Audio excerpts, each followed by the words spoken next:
Kebetulan waktu itu kan di callingnya oleh Pak Ici bang. Jadi baru mencari masalah-masalah Pak Ici. Mungkin besok ada di callingan. Kebetulan waktu itu kan di callingnya oleh Pak Ici bang. Jadi baru mencari masalah-masalah Pak Ici. Mungkin besok ada di callingan.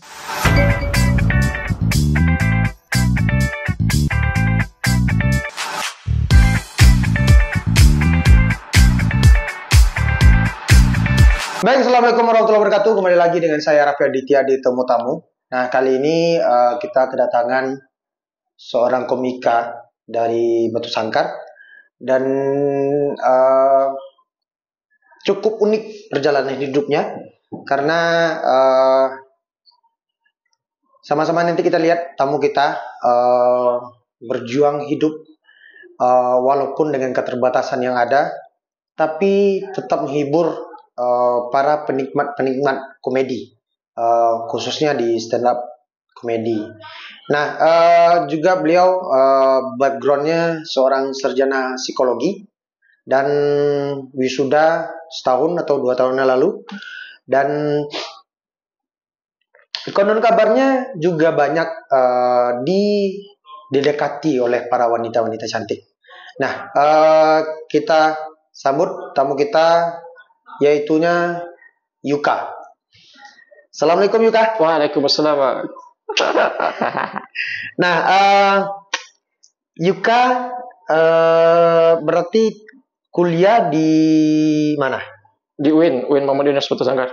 UIN Muhammad Yunus Batu Sangkar. Masuknya IAIN, keluarnya IAIN, bang keluar UIN Muhammad Yunus. Keluar UIN Muhammad Yunus. Ya. Nah, jurusan psikologi betul? Jurusan psikologi Islam, betul. Dengan kondisi Yuka seperti ini, susah tak kayak kuliah? Soalnya ada yang kelasnya di lantai 2, di lantai 3. Ya. Gitu. Kalau awal-awalnya merasa susah gitu, bang. Kenapa? Karena kan waktu itu saya beranggapannya kan bahwa teman-temannya nanti nggak ada yang mau nemenin atau gimana kan. Soalnya kan pas SMA kita tentu udah punya sahabat. Yeah. Nah, jadi pas kita kuliah itu tentu kita misah-misah sama sahabat kita kan. Tapi ternyata ada jalannya aja dari Tuhan itu, bang. Pas ospek ada aja tuh bang yang selokal, yang sejurusan dengan saya. Pas waktu itu tuh bang, ya mereka welcome aja gitu. Ya diterima aja kayak teman-teman lain, didorong ke fakultas. Fakultasnya kan udah beda, bang. Itu, bang. Kalau kondisi di saat kuliah itu misalnya lokalnya itu di lantai 3 atau di lantai 2, yang mantan Yuka ke lokal itu kawan sekolah kah, atau ada kawan yang khusus untuk mantan Yuka ke lokal, atau seperti ya? Kalau pasti buat tuh bang. Jadi awal-awal kadang-kadang diantar om atau mama. Kadang-kadang emang ada kawan juga tapi beda jurusan, bang. Kalau kawan SMA aku jurusannya KTN, Hukum Tata Negara. Jadi dia di kampus bawah kan kampus AT. Jadi beda-beda. Kadang-kadang mama, kadang-kadang ada kawan yang mantan gitu. Oke, tamat berapa tahun? Pas 4 tahun. 4 tahun. Cukup unik karena ya banyak mahasiswa atau mahasiswi dengan tidak ada keterbatasan lah, yang kayak Yuka alami sekarang gitu. Tapi masih lalai, masih dalam konteks main-main untuk menyelesaikan perkuliahan. Ada yang sampai 5 sampai 6 tahun, bahkan hampir mendekati batas drop out, 7 tahun baru mereka tamat kuliah. Bakal ada yang tidak menamatkan kuliah. Tapi dengan kondisi yang keterbatasan ini, Yuka bisa menyelesaikan perkuliahan 4 tahun. Oke, setelah di perkuliahan ada yang bantu untuk antar ke lokal, ada baik itu teman, baik itu di awal-awal ada om atau mama. Nah, sempat ada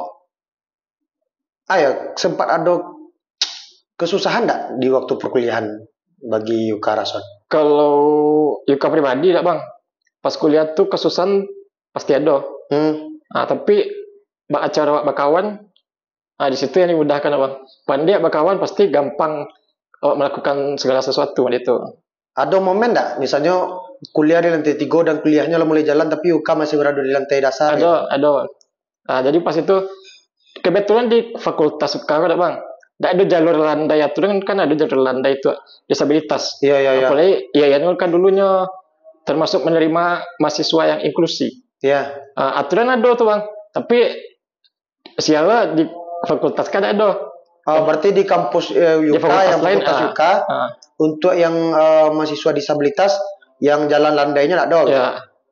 Berarti susah dong waktu naik tangga harus diangkat 3 orang atau 4 orang gitu. Padahal di fakultas saya ada gitu kan. Seharusnya kan emang harus ada gitu. Oke, itu berarti di fakultas psikologi. Ya Fuad. Kalau di UIN Fuad. Pak, untuk bagi para petinggi-petinggi di UIN Muhammad Yunus, ya. Ini sebuah keresahan bagi salah seorang mahasiswa, mantan mahasiswa Bapak, ya. Walaupun beliau sudah wisuda, berkeinginan seandainya nanti di fakultas Fuad ya, adalah jalur atau zona buat saudara-saudara atau mahasiswa-mahasiswi kita yang disabilitas. Ya. Nah, berarti itu kesusahan atau masalah lah yang Yuka rasakan. Ya betul. Nah selain dari itu Yuka, apa yang Yuka rasakan di saat kuliah? Karena cukup apresiasi untuk Yuka dengan keterbatasan kondisi bisa menamatkan kuliah itu dalam waktu yang pas 4 tahun gitu. Ya. Sedangkan ada mahasiswa yang tidak memiliki keterbatasan ya dalam konteks kondisi fisik mereka masih lalai untuk menyelesaikan perkuliahan. Kalau hambatan-hambatan yang Yuka rasakan di saat kuliah itu selain dari terjadi keterlambatan dalam masuk kuliah, habis itu butuh teman yang sahabat lah yang bisa bantu untuk baik kuliah, yang permasalahan-permasalahan lain. Kalau permasalahan lainnya mungkin kebetulan kan agak susah untuk nulis bang. Nah, tapi alhamdulillahnya kan dosennya pengertian gitu. Jadi pas ujian tuh boleh ngetiknya di HP, nah nanti dikirim via email dosennya seperti itu. Dan yang lain mungkin pas jam istirahat, kebetulan kan kampus 2 aku kan baru siap bang. Yeah. Jadi pas kuliah itu kan masih proses pembangunan kan. Nah, jadi untuk makan, untuk beli minuman, tentunya susah untuk kalau bahasa Jawa kan ke kantin. Ke kantin. Nah, ya. Ke kantinnya kan susah bang. Jadi kan yang menunggu di lobi. Nah, itu di kawan suruh balik kan untuk tolong ke kawan gitu. Oh gitu. Kalau persoalan kawan Yuka, susah nggak? Kadang kan ada kawan yang mohon maaf, ya, agak enggan dengan berteman atau berbaur dengan yang berkebutuhan khusus, atau ada yang berpikiran bakawan sama Yuka bukan menambah kerajuannya kita. Awak datang, awak kawan Yuka, awak jadi tukang untuk kursi roda Yuka, ikonnya Eten gitu kan. Ada enggak kesusahan atau keterbatasan Yuka dalam bersosialisasi atau punya kawan gitu? Kok alhamdulillahnya bang. Kesusahan tuh lain tak ada yang karasuan bang. Mungkin dari pandai berkawan tadi bang. Jadi ya mungkin kawan tuh merasa bahwa Iko cacat yang mungkin mohon maaf seperti orang-orang yang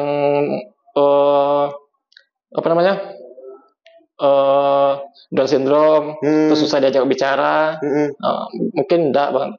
Dek lagi pandai berkawan, dek pandai kebetulan kan juga ikut beberapa organisasi dulu pas SMA bang, OSIS, dan dulu juga pernah ikut teman-teman pas genre. Nah jadi mungkin itu bisa jadi pembelajaran pas ikut organisasi itu bang, untuk berkawan kan waktu itu. Berarti berorganisasi menempa Yuka untuk bisa bersosialisasi lebih baik berarti. Pernah enggak dalam kondisi maupun sekolah maupun kuliah dalam sisi mental Yuka berada di bawah mana? Alhamdulillah enggak bang. tak ada merasa awak beda atau minder, ada dulu. Awak beranggapan awak ya cacat tapi masih bisa bersaing dengan mereka, Bang. Bukti kan pas awak SMA, awak termasuk ranking, Bang. Ranking 2, ranking 3 pas SMA.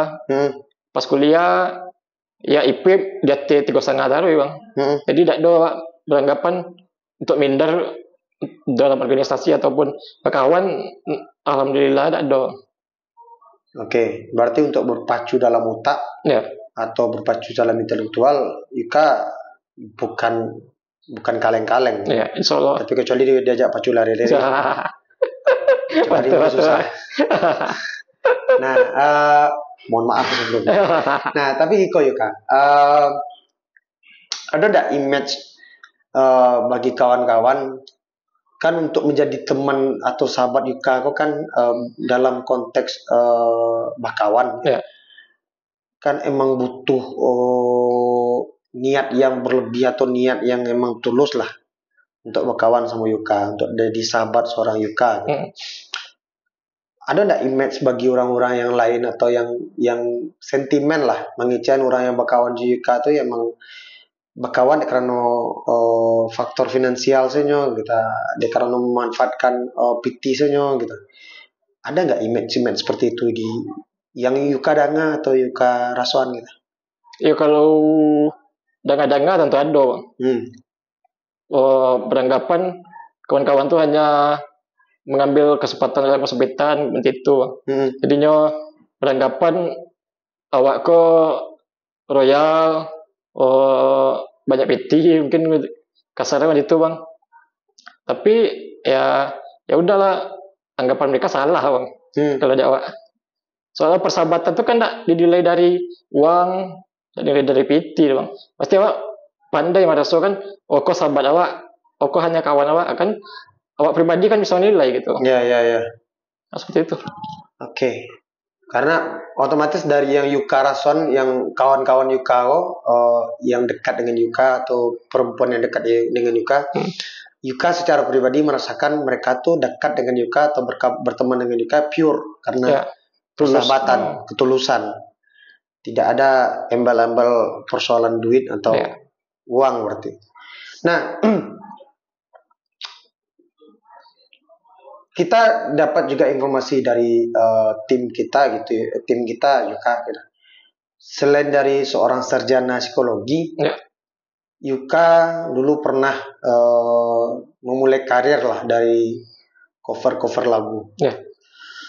Cover lagu, main musik mungkin nggak ya. Tapi dalam konteks suara, ya kan. Berawal pengen konten cover tuh apa karena memang suara rancak atau cover awak ya? Kalau awal-awal cover ya, Bang. Awal-awal cover tuh mungkin tahun 2020 mungkin, Bang. Pas Covid. Kan karena ada kegiatan di rumah sih kan, Bang. Nah, jadi ya kepikiran lah kan untuk bikin konten di YouTube, masukin TikTok juga, ke IG juga. Ya itu enggak jauh monet dah. Ya apalagi persaingannya kan berat awal-awal waktu itu, Bang. Apalagi kita kan cover musik itu kan paling 4 menit 5 menit paling lama. Nah, terus untuk mengejar jam tayangnya kan agak susah gitu. Apalagi kalau belum viral gitu. Kalau udah viral lah gampang lah kan. Apalagi kita merintis dari nol dan covernya juga nggak sendirian, Bang. Pasti ada kawan juga. Ada kawan yang suaranya bagus, ya dia nolong lah walaupun suara kita nggak bagus-bagus banget kan. Kayak gitu, Bang. Oke. Setelah cover lagu, lari ke senap komedi. Alasannya kenapa? Alasannya pas awal-awal ngelihat orang stand up komedi itu, Bang, terjerumus itu. Terjerumus, oke. Kok terjerumus dalam konteks negatif atau positif kan? Gitu penjelasan Yuka. Jadi waktu itu kan, Bang, MC, dia kan juga nyuruh orang-orang yang awam atau yang nonton itu kan buat coba-coba open mic. Nah, jadi pas itu ditanya lah kan, bang mau coba open mic bang? Ya terus karena saya pikir saya juga ada materi, kenapa nggak coba juga gitu bang? Mau coba stand up gak bang? Nah jadi pas materi awalnya waktu itu bang, ada satu materi nih bang. Kan MC-nya tuh nanya, bang mau coba stand up gak bang? Terus saya jawab dong, kurang ajar bang ya. Pak tuh bang, ya kan definisi stand up kan bang tahu, stand up komedi, stand up kan berdiri, komedi itu kan ngelucu gitu, jadi kan ngelucu sambil berdiri gitu kan. Sedangkan kondisi kita seperti ini. Atau saya kasih lah kan, bukan tidak stand up ada bang, sit down komedi ya bang. Nah jadi gitu lah awal-awal mulai stand up gitu. Selain dari Batu Sangkar, Yuka pernah tampil open mic di mana? Kalau sekarang masih di Sangka-Sangka sih. Sangka-Sangka saya baru. Ya. Terakhir open mic di pas roasting calon bupati bang, Richie Aprian versus Everybody. Richie Aprian versus Everybody. Ya. Nah, ngomong-ngomong Richie Aprian versus Everybody, berarti Yuka mulai main di ranah-ranah politik. Ya. Menurut Yuka, merosting seorang Pak Richie Aprian itu susah atau gampang? Kalau awak pribadi bang, roasting itu kan kita lihat ada masalah, kita jadikan sesuatu yang lucu. Oke. Kebetulan Pak Richie kan banyak masalah bang. Ya buktinya banyak tuh. roasting. Ya. Kalau dibilang susah, gampang. Ya nggak terlalu susah.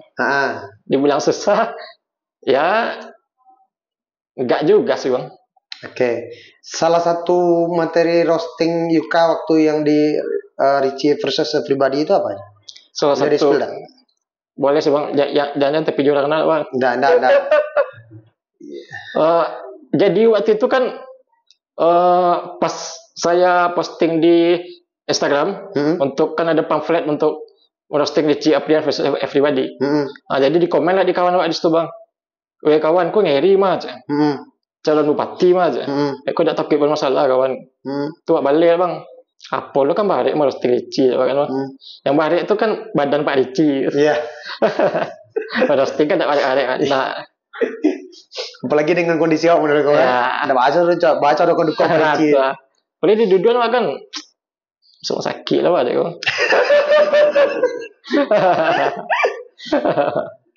Nah, ngomong-ngomong persoalan stand up komedi. Nah, dalam kondisi pilkada ini, salah satu panggung yang disediakan dalam kontestasi pilkada baru Richie versus Everybody.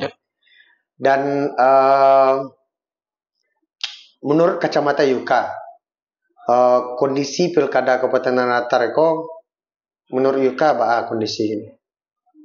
Kondisinya kalau di Tanah Datar bang, awak pribadi sih tidak suka sih bang kalau saling menjatuhkan. Ya. Kan pas debat patang kan bisa awak lihat kan. Seharusnya kan di debat itu kan bawa meyakinkan masyarakat visi misi yang ada di bupati itu kan. Kita pas debat patang kok awak lihat masih banyak nyerang pribadi, walaupun itu tidak salah sih, walaupun itu sah saja. Tapi kalau pribadi sih tidak suka bang. Kalau saling menjatuhkan seperti itu, lebih baiknya kan menonjolkan visi misi. Jadi masyarakat kau yakin akan dipilih oleh atau berubah gitu. Kalau dari kacamata Yuka, yang bisa misalnya kan dua pasang Tanah Datar ini, 01, 02. Berapa persen 01 menyerang pribadi dan berapa persen 02 menyerang pribadi 01? Kalau lihat patang pas di debat bang, counter attack tuh pasti ada antara kedua bang. Ya saling menyerang. Kalau persentase bang Tanyo mungkin yang terasa di awal bang agak banyak 02 nyerang 01 kalau waktu itu. 02 nyerang 01. Oke. Kalau 01 ya pasti ada juga bang. Ya nama politik bang. Ya tapi malahan 01 menyerang 01 mungkin nak. Bisa. Ya ada juga. Iya wakilnya masalah itu kalau dipandang awak bang. Oke. Tapi kalau secara program, yang lebih banyak menonjolkan programnya, menurut Yuka apa? Kalau secara program, kebetulan ada baca-baca warna tentang politik kalau Bang ya. Kalau semua program pasti ada keunggulannya tersendiri. Dari Ricci kan jalan baik, kan jalan baik kan Bang. Walaupun jalan baiknya pas mau pilkada kan nggak mulai baik jalan tuh. Kalau dari 02 ya kan bagaimana keberlanjutan, melanjutkan apa yang telah dilakukan sebelumnya. Ya seperti itu sih menurut saya. Kalau menurut Yuka, kok pandangan pribadi Yuka? Program-program pemerintahan yang sedang berjalan selama kepemimpinan Pak Eka dan Pak Ricci menjadi bupati dan wakil bupati, kan banyak tuh progul-progul. Contoh, satu negara satu event. Habis itu program bajak gratis. Setelah itu asuransi ternak. Setelah itu program makan randang. Dan program terbaru yang telah masyarakat rasakan itu program UHC, berobat gratis, Merdeka Berobat. Setelah itu masih banyak program-program dari pemerintahan Pak Eka dan Pak Ricci. Konteks pilkada sekarang, menurut Yuka, progul-progul yang ditawarkan atau yang telah dilaksanakan oleh pemerintahan sekarang, menurut Yuka untuk Kabupaten Tanah Datar masih kurangkah? Dengan kondisi bisa bilang 80% masyarakat Kabupaten Tanah Datar itu adalah petani. Sedangkan program-program untuk sektor pertanian sudah banyak. Kayak bajak gratis, asuransi ternak, habis itu asuransi tani. Nah, dan dalam konteks budaya, kita Kabupaten Tanah Datar, Batu Sangkar itu kota budaya, pusatnya Minangkabau itu berada di Tanah Datar, dengan kesenian dan tradisi yang ada, dengan satu negara satu event mengangkat kembali kesenian-kesenian tradisi itu. Menurut Yuka seperti apa? Kalau yang saya lihat, banyaknya program yang dijalankan oleh Pak Eka, menurut saya itu sudah bagus Bang. Sudah bagus. Apalagi untuk satu negara satu event, kan itu juga cukup meningkatkan UMKM di daerah-daerah yang melaksanakan itu. Contoh di Sungayang kemarin waktu itu juga ada UHC, apalagi itu bagus menurut saya Bang. Tapi kan banyak juga petani-petani yang ada juga teman saya papanya petani, bahwa dia dado dong ada peko aja. Pasti ada segelintir orang yang mengatakan seperti itu Bang. Apakah dia emang tidak dapat atau tidak suka, kan seperti itu Bang. Tapi kalau secara program, kalau program oke. Kan konteks pilkada aku kan konteks untuk memilih pemimpin untuk membawa Kabupaten Tanah Datar 5 tahun ke depan. Dengan program-program yang sudah ada atau program-program yang akan ditawarkan untuk 5 tahun ke depan, menurut Yuka Tanah Datar itu butuh pemimpin seperti apa? Untuk Tanah Datar membutuhkan pemimpin yang seperti apa? Tentunya yang bisa memimpin Tanah Datar untuk lebih maju tentunya Bang. Gimana dari program-programnya, apalagi dari ini saya pribadi ya Bang, kan saya juga ikut organisasi di PPDI, Persatuan Penyandang Disabilitas Indonesia. Dan dimana kalau kurang diperhatikannya, banyak apalagi dari saya juga mendengar dari ketuanya untuk minta dana, padahal dana itu kan ada Bang untuk orang disabilitas kan. Contohnya saja untuk program Hari Disabilitas Internasional, itu dulunya sudah ada, tapi pas diminta susah keluarnya gitu Bang. Jadi itu menghambat kegiatan-kegiatan yang akan kami lakukan seperti itu Bang. Kurang diperhatikan orang disabilitas. Ya kalau untuk Tanah Datar, bagaimana dia bisa mensejahterakan lagi petani-petani. Kita kan sebagian besar di Tanah Datar ini pekerjaannya kan sebagai petani Bang. Bagaimana dia mungkin bisa bekerja sama dengan siapapun untuk pegawai-pegawai honorer. Kan banyak, kebetulan ibu saya juga seorang guru Bang. Jadi banyak teman-temannya itu ya gajinya paling 500. Ya seperti itu mungkin untuk. Ya, tapi kan untuk honorer kan sudah ada upaya dari pemerintah daerah untuk pengangkatan DP3K. Ya. Tapi konteks pengangkatan itu kan karena keterbatasan kuota, bukan fiskal kita, anggaran kabupaten kita. Ya. Seandainya anggaran kabupaten kita juga bertambah, mungkin pemerintah daerah bisa menambah kuota untuk P3K-nya. Nah, mudah-mudahan yang menjadi pemimpin Kabupaten Ternate ke depan bisalah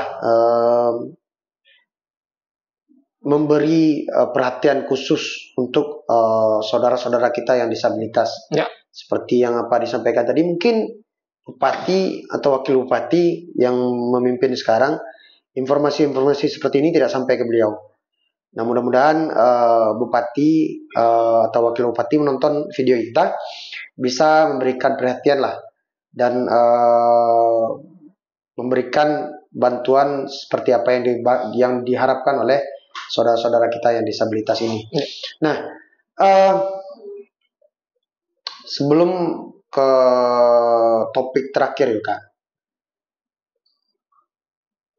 Yuka, jalan baik atau lanjutkan? Pertanyaan seperti itu ya. Jalan baik atau lanjutkan?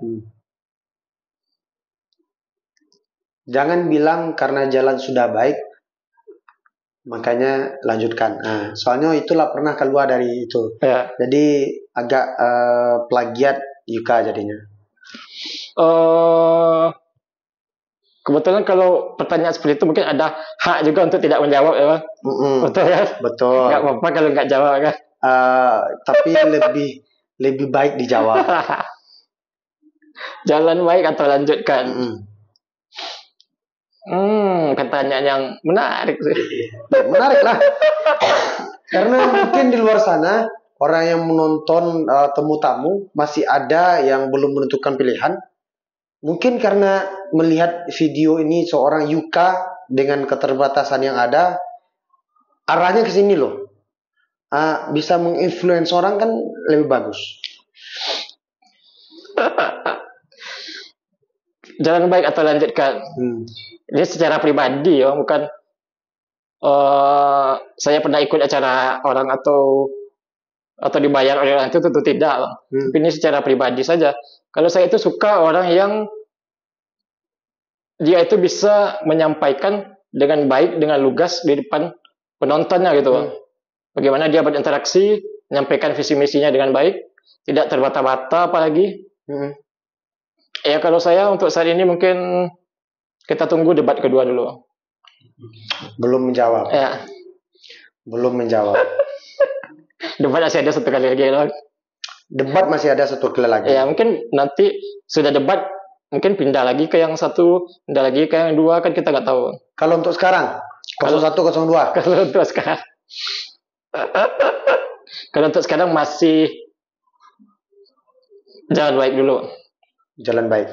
Oke. Berarti ini pendukungnya 01. Ya kan masih ada debat satu kali lagi, Pak. Ini secara melihat kemarin kan saya lebih suka pembawaannya 02 gitu, 01. 02, 01. Ricci kan 01 ya? 01 berarti ya. Tapi kita tunggu debat kedua dulu. Oke. Kan nanti bisa pindah. Oke. Kenapa?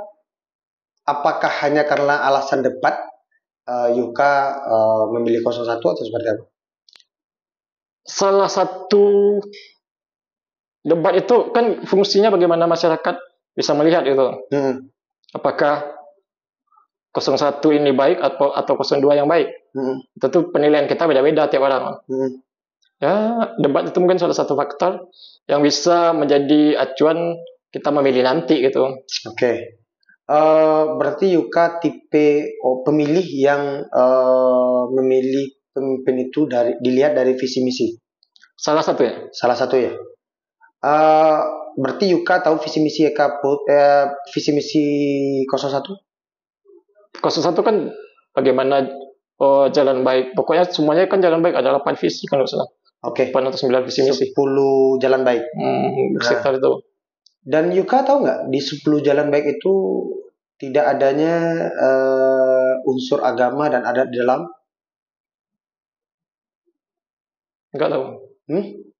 Di dalam 10 visi misi 01 itu persoalan adat dan agama tidak ada.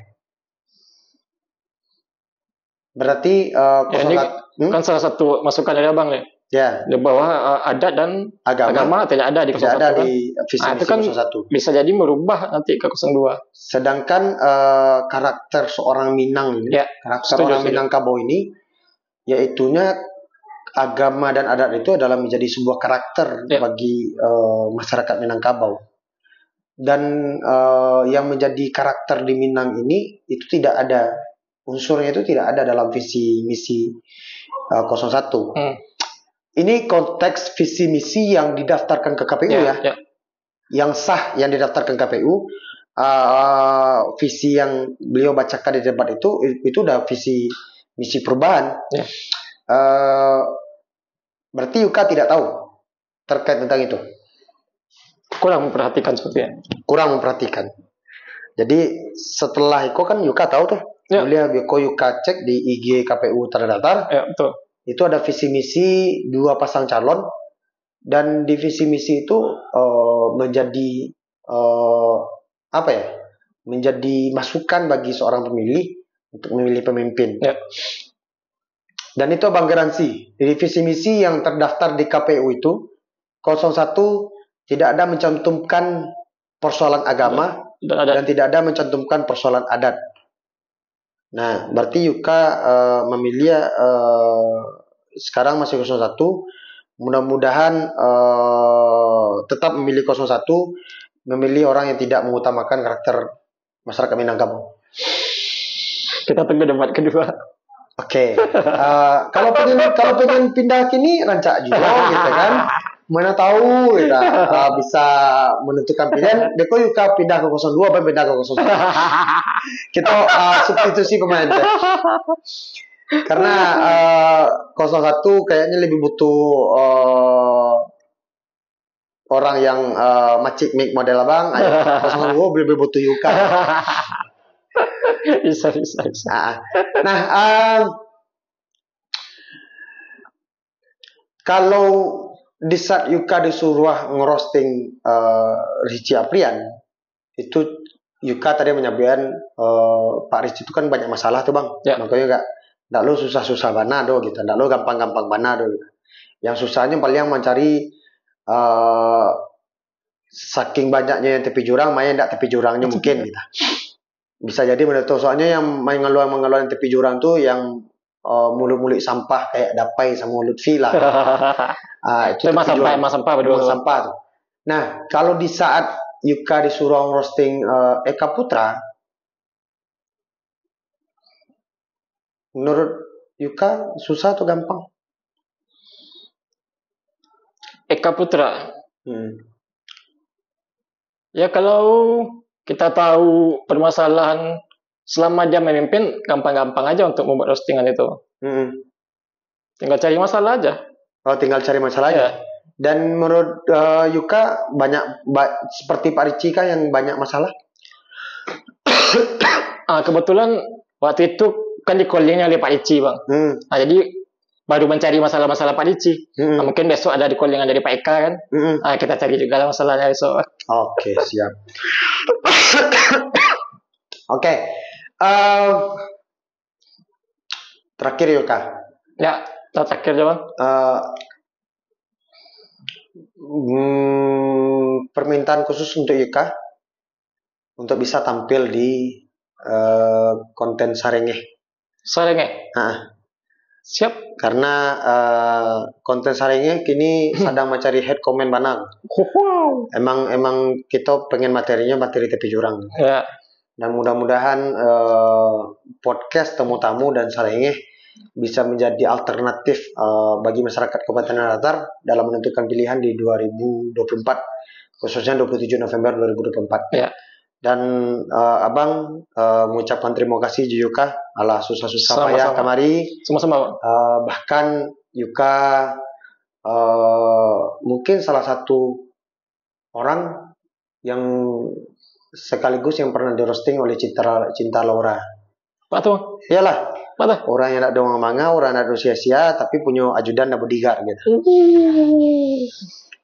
Nah, oke. Terima kasih Yuka. Oke, terima kasih. Udah datang ketemu tamu. Semoga apa yang Yuka sampaikan bisa menjadi alternatif bagi masyarakat Kabupaten Latar dan khususnya bagi mahasiswa-mahasiswi yang sedang berkuliah menempuh pendidikan S1 di seluruh perguruan tinggi manapun. Seorang Yuka yang punya keterbatasan seperti ini bisa menyelesaikan perkuliahannya dengan waktu yang pas, 4 tahun tamat. Jangan kalah dengan saudara-saudara kita yang punya keterbatasan seperti ini.